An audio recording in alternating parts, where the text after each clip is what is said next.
Ahora sí, bienvenidos por fin al tercer capítulo de la segunda temporada de Bajo Rancho. Mi nombre es Matías, ya me conocen, y a mi lado me estoy quedando corto de adjetivos, pero tengo al brillante, tengo al único Peluca de Boys. Bueno, muchas gracias, Matzo. Lo mismo digo de vos, Gracias, papá. Muy contento de que estemos en el tercer capítulo, acá en el Alan Parsons Studio. Exacto. Que no lo habíamos nombrado, con Gaby también. Gaby, ¿cómo estás, ¿Cómo papá? andas, Gaby? Buena, ¿cómo va la banda? Bien, muy bien acá. Por suerte. Laburando.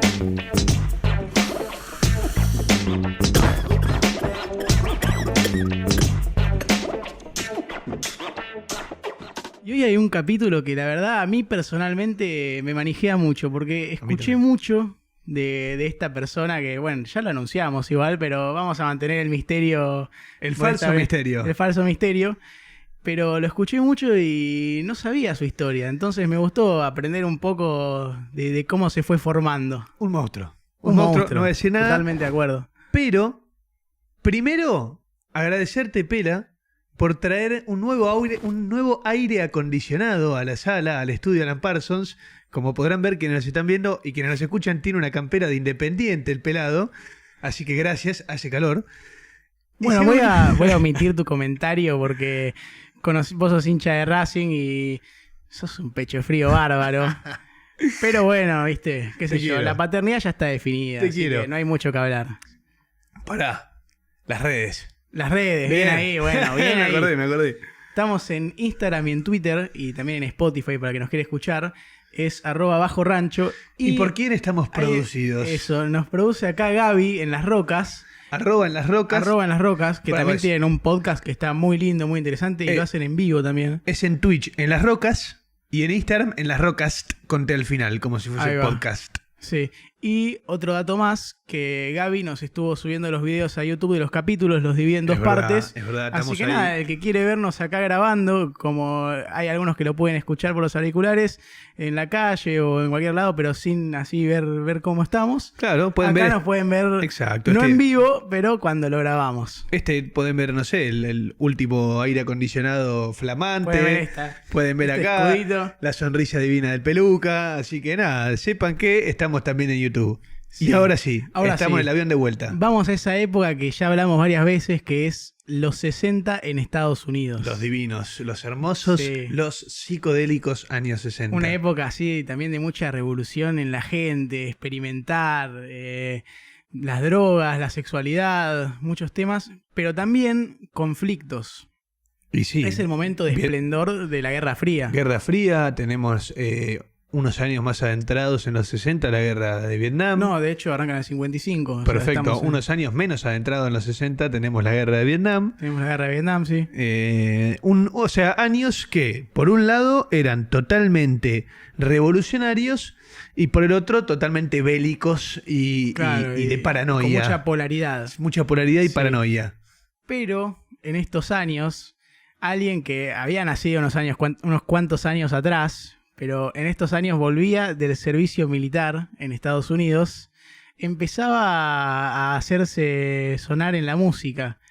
¿El mismísimo? El mismísimo. A Decilo quien le vos. vamos a dedicar el programa de hoy. Hoy el programa es de Fred Wesley.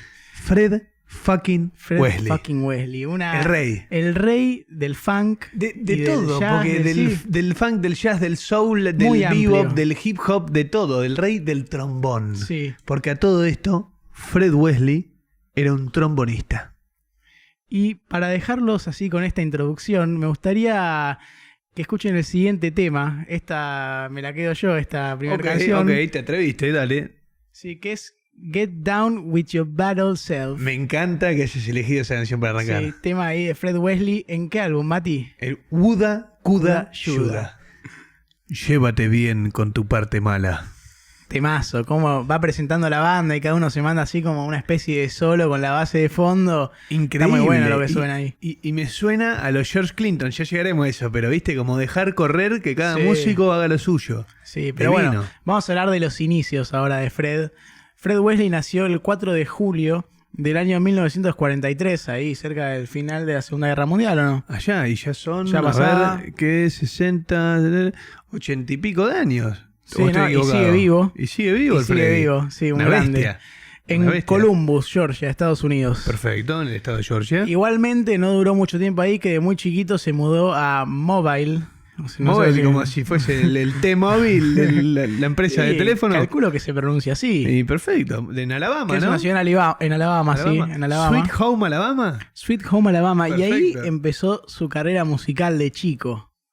Si no estoy mal entendido, él a los 3, 4 años ya estaba tomando clases de piano con su abuela, ¿no? Claro, con su abuela ya empezaba así a conocer la música de a poco. Es algo que le Pero- envidio, perdón que te interrumpa, Sí. pero es algo que le envidio, como que ya de tan chicos ya tengas a alguien que te haya introducido en la música. Claro, además una y te abuela, meta. o sea, encima, una claro, relación... encima una abuela, divino. Un Claro, privilegiado, Freddy. Un privilegiado, totalmente.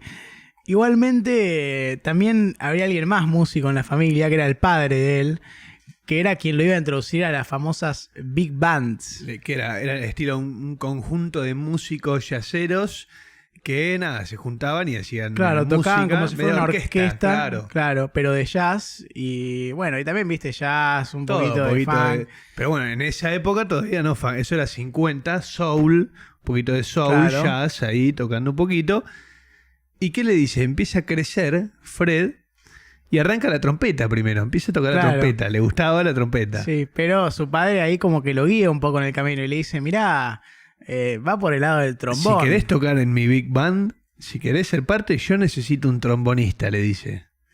Y Freddy dijo, yo quiero tocar como sea, con lo que sea. Claro, ya de muy chico como que la música era algo que iba en su sangre. Imagínate, ya hablamos de su abuela, su padre, que eran músicos, y a él le gustaba mucho y él quería formar parte. Como venga, con el instrumento que sea, listo, arrancó con el trombón.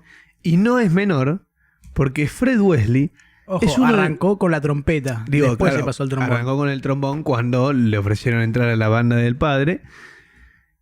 Y no es, como decía, no es un dato menor, porque Fred Wesley es uno de los, si no el mejor, uno de los mejores trombonistas de la historia de la música popular de ese Estados Unidos, del funk, del soul, del jazz, todo. Y además de que el trombón no es un instrumento convencional.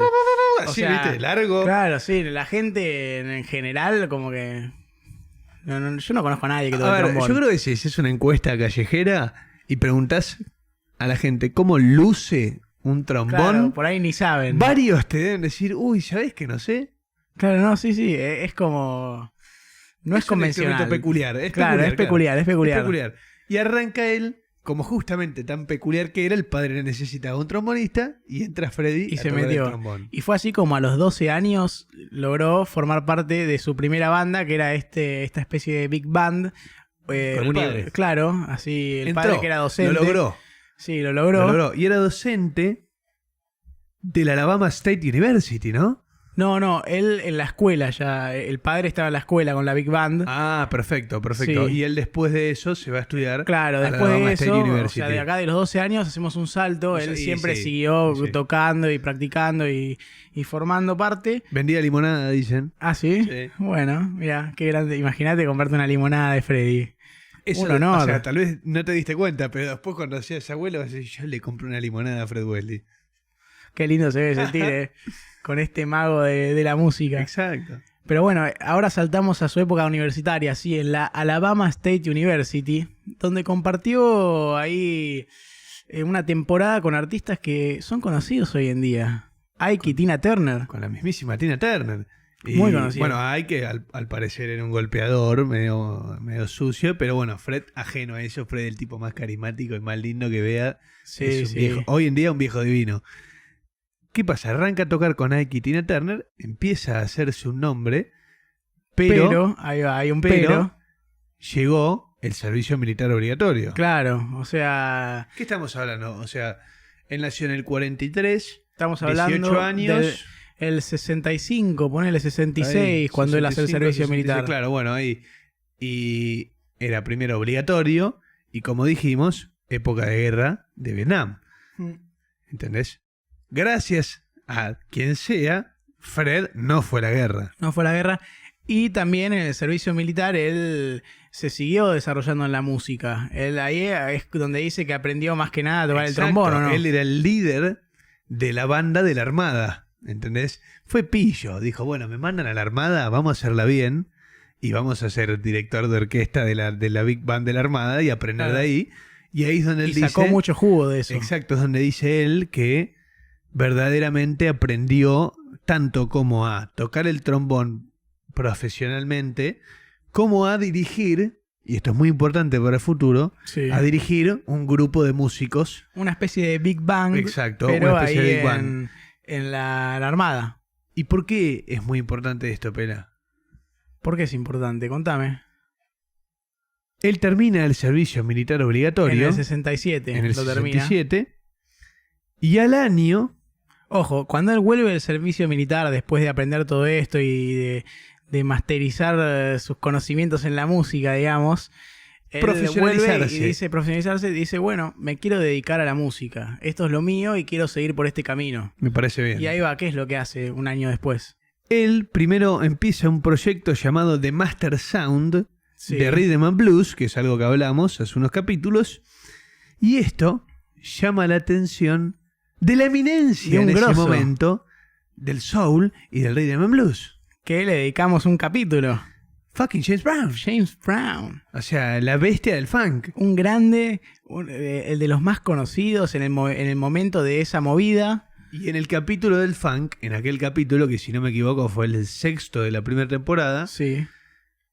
cuando mencionamos a James Brown, les dijimos que había una persona muy importante y que era Fred Wesley. Y creo que les dijimos también que iba a tener su que capítulo. iba a tener su capítulo. Acá Y está. acá estamos. Fred, no te estamos mintiendo, donde sea que nos estés viendo, este capítulo es para vos. Y sabe que te amamos y te consideramos junto a James Brown uno de los creadores del funk. Pero Sí. me estoy adelantando solo para mandarte un mensaje a vos, Fred. Ojo, es más, yo hoy en día siempre he escuchado más a Fred Wesley que a James Brown. Y sí, son gustos, pero yo coincido con vos. Yo escucho más a Fred. Y No- lo conozco gracias a vos, a Fred. Fred, y yo no sé cómo, sinceramente no me acuerdo cómo me llegó a mí Fred Wesley. A mí me pero- llegó a vos de un disco que ya vamos a hablar cuando lleguemos y Del les disco voy a contar. de que pusimos Sí, el primer tema. Claro, de de Buda Buda Kuda Kuda Ayuda. Ayuda, ese mismo. Sí. Bueno, cuestión, llama la atención de James Brown en este proyecto de Master Sound y Fred le dice, quiero tu trombón, quiero tu estilo en mi banda. James le dice. Claro, en The JBs. Y Fred ni lo duda, dice, mirá, me está hablando de este grosso, este grande, es una oportunidad increíble, vamos, me la juego. Es mi chance. Claro, ¿y qué le pregunta a James Brown cuando lo conoce y lo ve por primera vez? ¿Qué le pregunta a Fred Wesley? Lo mira a los ojos y le dice, ¿sabés bailar? Lo primero que le preguntó a James Brown es si sabía bailar. ¿Y qué le respondió Pregunta Fred? rara, además. Y era un obsesivo compulsivo, James. Y Fred, un bicho bárbaro, le dice, sé bailar mejor que vos. Ahí tenés, un picante que encima confiesa que ni en pedo sabía bailar mejor que James Brown, pero no se iba a achicar. No, y se mostró muy seguro. Y nada, fue así como James Brown lo Empieza- adoptó ahí en la banda. Empieza su primera experiencia con James Brown. Sí. Y digo primera porque hubo conflictos. Sí, ojo, esto también lo catapulta a él. Lo lleva a ser, a ver, como ya hablamos en el capítulo de James Brown era un innovador, ¿entendés? El tipo Sí. estaba siempre en la vanguardia. Y cuando empieza todo esto de one, two, lo que hablamos, cuando empiezan a hacer el funk, uno de los principales personajes de la banda detrás de James Brown, las cuales las integraban Maceo Parker, Pee Wee, Bootsy Collins, o sea, estamos hablando Era un lujo de esa banda. leyendas, estamos Sí. hablando de leyendas. Uno de los principales, o quienes las personas disfrutaban más escuchar, era Fred Wesley. Pero acá hay un pero, sí, había de vuelta. la relación, y quiero que me cuentes vos, porque era medio tirante. Sí, parece que James Brown era bastante así, dictatorial, muy autoritario, no tenía mucha paciencia y no se dirigía muy bien con la gente. ¿Era la palabra de James Brown o ninguna otra? Claro, y eso es algo que le choca bastante a Fred Wesley, que al principio, bueno, intenta seguir con esto sin problemas, pero llega un momento que es, bueno, ya está, ¿viste? Es un punto... ¿Qué fue? Al año, ¿no? Al año se cansó. En el 69. Y sí, empezó hablamos de en que volvió en el 67, 68, hizo eso. 69. Un sí. año estuvo con James y dijo, basta, perdóname, Basta. pero yo no quiero este nivel de autoritarismo, me voy. Pero James Brown no se iba a perder de un músico tan grosso como Fred Wesley. Entonces, 2 años después, le volvería a hacer otra propuesta, Pero esta vez ya con otra posición, porque a él le ofrecería ser director musical y el que se encargue de los arreglos de este proyecto que tenía James Brown. El director de los JVs. Es un cargo muy grosso. Claramente James Brown se dio cuenta, 2 años después de que corte esta relación, de que no podía dejar ir a Fred Wesley. Tenía que aprovechar la situación. Claramente. Y bueno, fue en esta nueva etapa, cuando ya como director musical y arreglista, que salen temas que son himnos del funk, que todos los conocen, y que los nombramos también en el en el capítulo que hablamos de James Brown y del funk, que son, por ejemplo, Say It Loud, I'm Black and I'm Proud. Un tema que encima dijimos que había sido muy influyente tanto por el mensaje como por el ritmo y esta movida funk que estaban haciendo recién en esa época, y quien había sido quien había sido el director de toda la banda detrás de James Brown fue Fred Wesley. O sea, estamos hablando ni más de un ni tipo menos. que influyó directamente en la creación del funk. Sí, y te nombro otros temas que no creo que los hayamos nombrado en ese capítulo, pero que son temazos, que son, por ejemplo, Licking Stick. Un muy lindo tema también, si lo quieren escuchar, denle una chance. También Papa Don't Take No Mess. Papa Don't Take No Mess. Papá no se banca el quilombo, loco. No me venga con gilada. ¿Y sabés qué se veía mucho en estos temas tan importantes? La influencia de Fred Wesley. Porque justamente de la posición que tenía en ese momento, él empieza como a aportar más y hacer notar su estilo en la banda. Cuenta Fred en entrevistas que estuve viendo esta semana de investigación que él primero era un músico de jazz y de soul, eso es lo que le gustaba a Fred en un principio, y que cuando acepta la proposición de James Brown, dado que era James Brown y no iba a decir que no, descubre todo su lado, ese rítmico y funky que no sabía que tenía y que empezó a desarrollar con una avidez mental y con algo tan innato que empezó a hacer la diferencia, ¿entendés? Sí, no, y estamos hablando, o sea, a nivel funk y del rhythm and blues, de lo que sería por ahí uno de los mejores grupos de la historia, así como pioneros también. Y juntados como estaban. Eso, entre los más influyentes sin duda, porque además todos ellos terminaron siendo leyendas. Bootsy Collins, bajista leyenda del funk, Maceo Parker, monstruo multifacético, Fred Wesley, James Brown, leyenda hoy muerta, pero leyenda viva por tantos años. O sea, estamos hablando de la élite de un género. Y esta élite que hoy estaba junta, un día de mañana después, cuando ya no formaban parte así de este grupo todos, también volverían a hacer cosas entre ellos. Y ya vamos a ir a eso. Siempre. Sí. ¿Qué pasa? En el 75 le llega un llamado, que no voy a adelantar el nombre porque eso va a ir después del corte. Ok. Pero le llega un llamado muy importante y con esta relación tirante, una relación tan tirante que no mencionamos algo, y es que Fred Wesley también comenta en una entrevista que una vez salió sangrando al escenario. O sea, se agarraron a las trompadas. Porque se agarró a las trompadas con James Brown detrás del camerín porque no estaban de acuerdo con algo. Y Fred le hacía frente a James.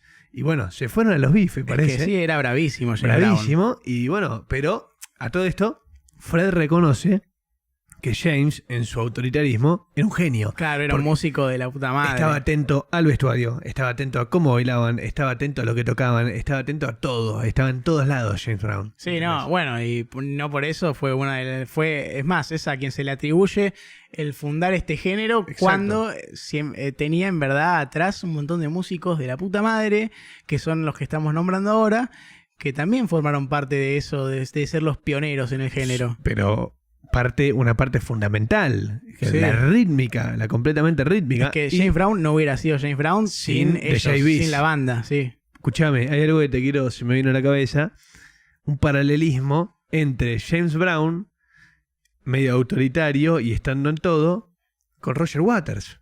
También, sí, otro que tenía mismo mucho carácter. Estilo, ¿entendés? Persona que quería ser él quien dominaba cómo se hacían las cosas. Dos genios. Dos genios, es verdad, sí. O sea, tenían con qué, pero bueno, hay formas y formas también. Pero bueno, Pela, me quiero tomar el atrevimiento esta vez, A ver, yo, de poner un tema. Dale. Papa Don't Take No Mess. Y Bueno, sí, lo elegí. El que nombramos recién. Y sí. Bueno, música, maestro. Dale, Gaby.